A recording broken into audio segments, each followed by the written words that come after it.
Back to news. 10 ఏళ్లలో BRS చేసిన అభివృద్ధి పథకాలే జూబ్లీహిల్స్ లో మాగంటి సునీతను గెలిపిస్తాయని మాజీ ఎమ్మెల్యే పైలట్ రోహిత్ రెడ్డి ఆశాభావం వ్యక్తం చేశారు. యూసఫ్గూడలో చివరి రోజు బీఆర్ఎస్ కార్యకర్తలతో భారీ ర్యాలీ నిర్వహించారు. తమ పార్టీ గెలుపుపై ధీమా వ్యక్తం చేస్తున్న పైలట్ రోహిత్ రెడ్డితో మా ప్రతినిధి ప్రవీణ్ ఫేస్ టు ఫేస్. అయితే జూబ్లీహిల్స్ ఉప ఎన్నికల్లో మొత్తం టోల్గా కూడా వాడివేడిగా ప్రచారం నడుస్తుంది. అందులో భాగంగానే మనతో పాటు మాజీ ఎమ్మెల్యే పైలట్ రోహిత్ రెడ్డి ఉన్నారు. మాట్లాడించే ప్రయత్నం చేద్దాం. అన్న, ఏ విధంగా నడుస్తుంది అన్న ప్రచారం? ఈరోజు చూసినట్టయితే గత 15 తారీఖు నుంచి మేము ఇక్కడ గల్లీ గల్లీ తిరుగుతూ ఉన్నాం, వాడ తిరుగుతూ ఉన్నాం. మరి జూబ్లీహిల్స్లో ఎక్కడ చూసినా కానీ ప్రజలందరూ కూడా బీఆర్ఎస్కి బ్రహ్మరథం పడతా ఉన్నారు, ఘన స్వాగతాలు పలుకుతూ ఉన్నారు. మరి ప్రతి ఒక్కరు కూడా గతంలో బీఆర్ఎస్ పరిపాలనను ఇప్పుడు 2 సంవత్సరాల్లో కాంగ్రెస్ పరిపాలనను పోలుస్తూ మరి కాంగ్రెస్ ప్రభుత్వం మొత్తం సర్వనాశనం చేసింది, ఈ బీఆర్ఎస్ఏ కావాలి, కేసీఆర్ గారు మళ్ళీ రావాలి, మాకు కారే కావాలి అని చెప్పేసి వృద్ధులు, పెద్దలు, అన్నలు, తమ్ముళ్ళు, అమ్మలు, అక్కలు, యువత ప్రతి ఒక్కరి నోట ఇదే మాట వినిపిస్తూ ఉంది.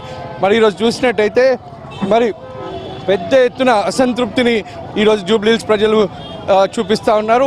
తప్పకుండా 11వ తారీఖు రోజు జరగబోయే ఎలక్షన్లో బంపర్ మెజారిటీతో మాగంటి సునీత గోపీనాథ్ గారు ఘన విజయం సాధించబోతా ఉన్నారు. అయితే ఇప్పటికే రేవంత్ రెడ్డి అంటున్నారు, అయితే కాంగ్రెస్ అంటేనే ముస్లిమ్స్ అంటేనే కాంగ్రెస్ లేకుంటే ముస్లింలకు ఇజ్జత్ లేదని అంటున్నారు. ఎలా చూడొచ్చు అంటారు?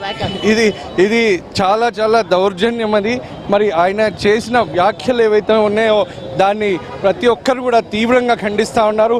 ఈరోజు ముస్లిం సమాజం అంతా కూడా మరి ఎప్పటి నుంచో కాంగ్రెస్ పార్టీ పుట్టింది ఎప్పుడు, మరి ముస్లిం సమాజం పుట్టింది ఎప్పుడు, ఆయనకు ఆ మాత్రం కూడా ఇంకిత జ్ఞానం లేదు అని చెప్పి ఈరోజు వాపోతూ ఉన్నారు.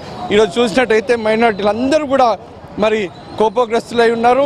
మరి కాంగ్రెస్కి తప్పకుండా బుద్ధి చెప్తాం అని చెప్పేసి మైనార్టీలు అందరూ కూడా ఈరోజు బీఆర్ఎస్తోనే ఉన్నారు. చివరిగా మొత్తం సర్వేలు కూడా మీ వైపే ఉన్నాయి, బీఆర్ఎస్ వైపే ఉన్నాయి. కాబట్టి ఏ విధంగా ఉండబోతుంది? మళ్ళీ సిట్టింగ్ సీట్ని ఖచ్చితంగా బీఆర్ఎస్ దక్కించుకోబోతుందా? 100% తప్పకుండా జూబ్లీహిల్స్లో మాగంటి సునీత గోపీనాథ్ గారు ఘన విజయం సాధించబోతా ఉన్నారు. అయితే ఇది మొత్తం టోల్గా కూడా ప్రచారంలో భాగంగా మొత్తం అయితే మాగంటి గోపీనాథ్ భార్యటువంటి సునీత ఖచ్చితంగా మరోసారి గెలుస్తుంది, సిట్టింగ్ స్థానాన్ని ఖచ్చితంగా కాపాడుకోబోతున్నాం అంటూ అయితే మాజీ ఎమ్మెల్యే పైలట్ రోహిత్ రెడ్డి చెప్తూ ఉన్నటువంటి దృశ్యాలు చూస్తున్నాం. వీడియో జర్నలిస్ట్ రవితేజతో ప్రవీణ్, ఐ న్యూస్, హైదరాబాద్.